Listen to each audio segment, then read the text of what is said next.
The title of the story is The Whispering Shadows. Listen this complete story to improve English. Once upon a time, in a small village, there lived a boy named Jack. Jack was 10 years old. He had bright blue eyes and a smile that could light up the darkest room. He lived with his mother, Anna. Anna was kind and gentle. She worked very hard every day. She wanted to give Jack a good life. Jack loved to play in the fields. He would run with his friends and laugh all day. They played games and told stories. Life was simple and happy. But Jack always felt there was something missing. His father had left them when he was just a baby. Jack had no memories of him. Anna never talked about him.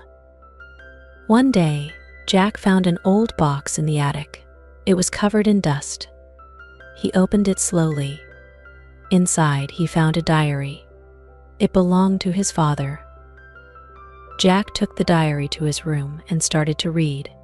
The diary was full of stories. Stories of love, dreams, and hope. Jack felt closer to his father with every page he read. In the diary, Jack's father wrote about a dream. He wanted to build a big house for his family. He wanted a place where they could be happy and safe. Jack decided to make this dream come true. He wanted to build the house for his mother, but he was just a boy. How could he do it? Jack started to work. He did small jobs for the people in the village. He saved every penny he earned. His friends helped too. They worked together after school. They carried bricks, mixed cement, and cut wood. It was hard work, but they never gave up. They knew they were doing something special. Years passed. Jack grew older and stronger. The house began to take shape. It was small at first, just a few rooms, but Jack and his friends kept working. They added more rooms, a garden, and a beautiful porch. The village watched in awe. They admired Jack's dedication and hard work. Anna was very proud of Jack. She saw how hard he worked. She saw the love he put into every brick. She helped too. She cooked meals for the workers and made sure they had everything they needed. She never told Jack, but she kept the last page of the diary with her. It was a promise that Jack's father had made to her. He promised to come back one day. The house was finally finished. It was beautiful. Jack and his friends stood in front of it, their hearts full of pride. They had done it. They had built a home with love and hard work. The village celebrated with them. There was music, dancing, and laughter. It was a night to remember. One evening, as the sun set, a stranger came to the village. He was tall and thin, with kind eyes. He looked tired and worn. He asked for Anna. The villagers pointed him to the new house. The stranger walked slowly, his heart beating fast. He knocked on the door. Anna opened the door and gasped. It was him. Her long-lost love. Jack's father. Tears filled her eyes. She could not believe it. He had come back, just as he had promised. Jack saw his mother crying and ran to her. He saw the stranger and felt a strange connection. Anna told Jack who he was. Jack's father hugged him tight. He told Jack how proud he was. He told him that he had been lost but never stopped thinking about them. He had finally found his way back. Jack cried tears of joy. His family was complete again. The house became a symbol of love and perseverance. Jack's father helped him improve it. They added more rooms and made it even more beautiful. The village often visited, feeling the love that built the house. Jack's story inspired many. He showed them that with hard work and love, anything is possible. Jack grew up to be a wise man. He helped others build their dreams. He never forgot the lessons he learned. He taught his children the same values: work hard, love deeply, and never give up. His story was passed down through generations. Years later, when Jack was an old man, he sat on the porch of the house. His grandchildren played in the garden. He smiled, remembering the journey. He had built more than a house. He had built a legacy of love and hope. He knew his story would live on. Jack's life was full of beautiful moments. There were times of joy and times of sorrow, but he always had love. He always had hope. He believed in the goodness of people. He believed in dreams. One day, as the sun set, Jack felt tired. He closed his eyes and drifted off to sleep.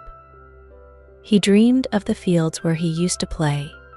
He saw his friends, his mother, and his father. They were all smiling. He felt a warm embrace. It was a hug of happiness and peace. Jack's story ends with love and fulfillment. His life touched many. He showed that even simple dreams can become great realities. He taught that love and hard work are the strongest foundations. And his legacy lived on in every brick of the house, in every heart he touched. New beautiful English story to improve English. A pretty face. Zoe is 17 years old. She works in a bookstore in the little town of Newport. Zoe likes books and she likes her work. But after work, she likes to act in plays with the Newport Players. The Newport Players do 6 plays every year, and Zoe is in most of them. Some plays are exciting, and some plays are famous. This week, the play is Romeo and Juliet by William Shakespeare. A lot of people are coming to see it, Zoe thinks. I must act well. Mike is 18 years old. He is a student at Newport College and he likes writing. One day he wants to write plays for the theater and for television. One day I want to be famous, he thinks. Newport has a newspaper. The Newport Weekly News is its name, and Mike's Aunt Peggy is the editor. One morning, she phones Mike. Do you want to write a review of Romeo and Juliet for the newspaper, Mike, she asks him. The Newport Players are doing the play tonight at the little theater. Yes, please, Aunt Peggy, Mike says. Thanks for asking me that evening. He goes to Newport's little theater to see the play. Mike goes into the theater and sits at the front. He gets out his notebook and pen, ready to write notes for his review. There are a lot of people in the audience. 5 minutes later, the play begins. Zoe acts the part of Juliet's mother. She knows all her words and speaks them well. Mike is watching her. She's very pretty, and she's doing her best, he thinks. But it's not easy to act the part of an older woman. She's only 16 or 17 years old, and we all know it. He begins to write in his notebook. 2 hours later, the play ends and the audience leaves the theater. Mike goes home and writes his review for the newspaper. He doesn't feel very happy. It was a good play, but what can I say about the girl acting the part of Juliet's mother, he thinks. I want to be kind, but I must be honest too. At the bookstore on Friday, Zoe reads Mike's review of the play in the Newport Weekly News. Zoe is angry. She looks at the name under the review, Mike Morrison. Who is this Mike Morrison, she thinks. What does he know about acting? On Tuesday evening the next week, Zoe and her friend Annie are drinking coffee in the Newport Cafe. Annie is a student at Newport College, and sometimes in the evenings she and Zoe meet at the cafe. Suddenly, Zoe sees a boy sitting at a table across the room. "Who's that boy?" she asks Annie. Annie laughs. "Do you like him?" "He has a nice face," she says. "His name's Mike. I often see him at the college." "Mike," Zoe says. "Mike who?" "Mike Morrison," Annie says. "That's Mike Morrison," Zoe says. She is furious. "Yes, why?" Annie asks. "He writes reviews for the Newport Weekly News," Zoe says. "That's right," Annie says. "His aunt is the editor.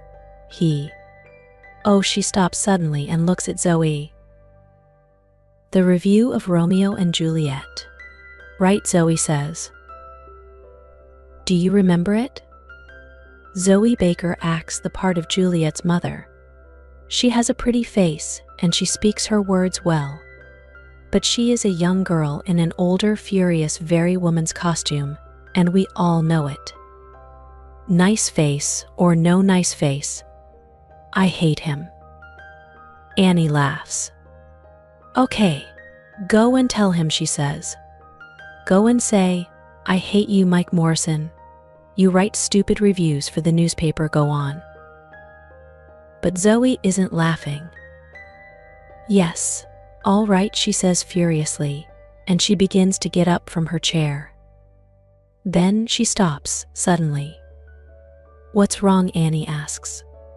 "Are you afraid?" "No," Zoe says. "I have a better idea. Does he come into this cafe often?" "Every Tuesday and Thursday evening, I think," Annie says. "He has a writing class at the college, and he comes here after it finishes." Zoe thinks for a minute or two. "That's very interesting," she says at last. "Is it?" Annie says. She looks across at Mike Morrison, then at Zoe. "Why is it interesting? What are you thinking of doing?" "Tell me, am I a good actress?" Zoe asks. "Yes, you are," Annie says. "But..." "Okay," Zoe says. "I'm a good actress, and I want to prove it to Mr. Mike Niceface Morrison." "How do you want to do that?" Annie asks. Zoe smiles and begins to tell Annie about her idea. On Thursday, Mike comes to the Newport Cafe after his writing class. He asks for a cup of coffee, then starts to read one of his books. Some minutes later, a woman comes into the cafe. She is carrying a magazine under her arm. At first, Mike does not see the woman. Then she comes across to his table. "Hello," she says. "Are you Mike Morrison?" Mike is surprised. "Yes," he says. "That's me." The woman smiles. "Can I sit at this table?" she asks. "Yes, of course," Mike says. "My name is Kate Lawson," the woman says. "I'm the editor of Yes magazine. Do you know it?" She sits down and puts the magazine on the table in front of Mike. "Yes, I know it," Mike says. "It's a magazine about famous people." "That's right," Kate says. "Do you want to write something for it? Can you do an interview for me?" "An interview," Mike says, surprised. "Why are you asking me?" "You sometimes write theater reviews for the Newport Weekly newspaper," she says. "Is that right?" "Yes, I do," he says. "I want to write plays one day, and..." "Well, do this interview for my magazine then," she says. "It's with a famous playwright. He lives in Newport." "Todd Marin is the only famous playwright in Newport," Mike says. "He lives quietly and doesn't go out very often. and he's famous for not talking to reporters from gossip magazines. He throws them out of his house. Kate laughs. "Are you afraid?" she says. "Good reporters aren't afraid to do difficult interviews. You want to write plays, don't you? Well, perhaps he can tell you something about playwriting." Mike thinks, she's right. Perhaps I can learn something from Todd Marin. "Okay," he says. "When can I do it?" "Tomorrow morning," Kate says. "You must tell Marin this interview is for Yes Magazine, but tell him after you get into the house." "Okay." "Okay," Mike says. Later that evening, Zoe is speaking to Annie on the phone. "So I say to him, I'm the editor of Yes Magazine, and can you interview Todd Marin?" Zoe tells Annie. "Todd Marin," Annie says. "But he throws gossip magazine reporters out of his house." "I know," Zoe says, laughing. "And I want to stand outside his house and watch Todd Marin throw Mike Morrison out." The next morning, Mike goes to Todd Marin's house. It is a big house, and there are lots of bushes and tall trees in front of it. "I don't like Yes Magazine very much, but this is an important interview," Mike thinks. "And perhaps I can talk to Todd Marin about my play. Mike is writing a play for television." He walks up to the front door of the house. He is carrying his notebook, and he has a list of questions to ask the playwright. But he is a little afraid of the famous man. Zoe follows Mike to Todd Marin's house. She is careful, and she follows Mike very quietly. Zoe is acting the part of Kate Lawson again. She has a black wig over her hair, and she is wearing glasses. She hides behind one of the bushes in front of Todd Marin's house and watches Mike go to the front door. It is a big, dark house. "This is funny," she thinks, smiling. When Todd Marin opens the door of his house, Mike begins to talk quickly. "Hello, Mr. Marin," he says. "I'm Mike Morrison. I'm a student at Newport College, and I want to write plays." "Do you?" Todd Marin says. "And I write reviews in the Newport Weekly News," Mike tells him. "What do you want from me?" Todd Marin asks. "Can I ask you some questions?" Mike says. "Why?" Marin asks. "Is it for the Newport Weekly News?" "That's a difficult question. What do I do now?" Mike thinks. Do I tell him a lie, or do I tell him the truth? Then, after a second or two, he says it. "It's for Yes Magazine. Listen, I know it's a stupid magazine, but..." Zoe is watching Mike and Todd Marin from behind a bush. She can see them, but she cannot hear them speaking. She sees Todd Marin open the door, and she sees Mike follow him into the house. Zoe smiles. Right.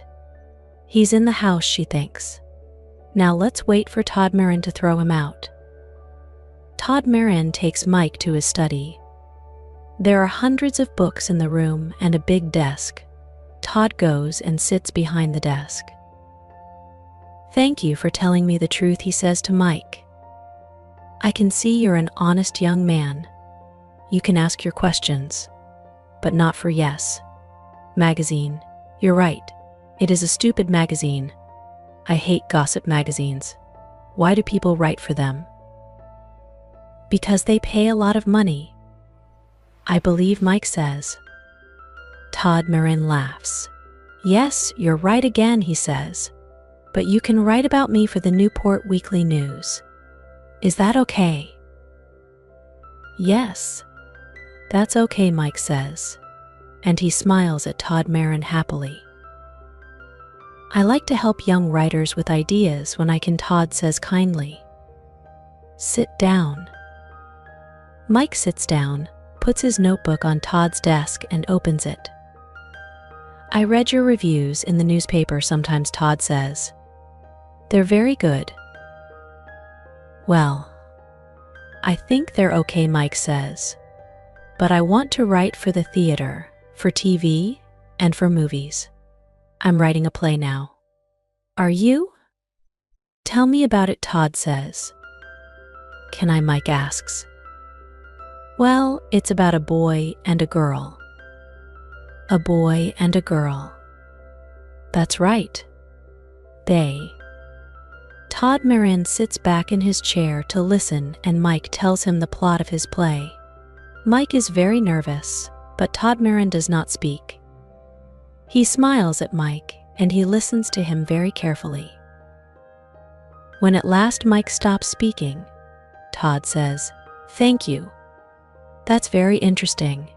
It's a good story, and it's funny too. But there are one or two things you can do to make it better. To begin with." Zoe stays behind the bush and waits. An hour goes by and nothing happens. She is getting impatient. What are they doing in there, she thinks. Todd Marin never gives interviews to gossip magazines, so what are they talking about? She remembers Mike Morrison's review of Romeo and Juliet in the newspaper. She remembers his words about her acting, and she wants to see his face when Todd Marin throws him out of the house. How long must I wait, she thinks impatiently. After an hour and a half, Mike Morrison leaves Todd Marin's study and comes out of the house. He and the playwright are smiling, and Mike is saying thank you. They talk for 2 or 3 minutes, and Zoe watches them from behind the bush. She is amazed. What's happening, she thinks. Why are they so friendly? After a minute or two more, they shake hands. Then Todd Marin goes back into the house and Mike Morrison walks away. Mike sees Kate Lawson waiting for him. "Oh, hello," he says nervously. He is surprised to see her so soon. "Are you waiting for me?" "Yes," she says impatiently. "I'm waiting for your interview." "Look, I can't lie to you," he replies. "There's no interview for Yes magazine. Mr. Marin always refuses to talk to reporters from gossip magazines." But what Kate begins. "What can two people talk about for an hour and a half?" Mike says, laughing. "About writing, about characters, and about plot. Nothing for Yes magazine, I'm afraid." "Oh, I have my list of questions in Mr. Marin's answers, but my interview is for the Newport Weekly News. And I know a lot more about writing plays now. He's very interested in my play." "Your play," Kate says furiously. "Yes. I'm writing a play for TV," Mike says. "And Mr. Marin wants to read it. He can help me with the characters and the plot." "Well, that's nice," she says. "Say hello to Mike Morrison, the famous playwright. He writes stupid reviews for the Newport Weekly News, but his plays are okay." "That's right," Zoe says. "I'm a 17-year-old girl in an older woman's costume, Mr. Mike Morrison, review writer for the Newport Weekly News." Mike's face is very red now. He feels embarrassed. What a trick. "So there is no Kate Lawson, editor of Yes magazine," he says. "No, there isn't," Zoe says, laughing. "What do you think now? Does this prove something? Am I a good actress?" "Yes, you are a good actress," Mike says, laughing with her. "And I'm going to put that in the Newport Weekly News." "Are you?" Zoe says. "Yes, and thanks for making me go and see Todd Marin," Mike tells her. He doesn't feel embarrassed anymore. "Now I can get help with my play," he says. "Come on, Let's get a cup of coffee. And I'm paying. Well, I can't refuse a free coffee, Zoe says, and she laughs.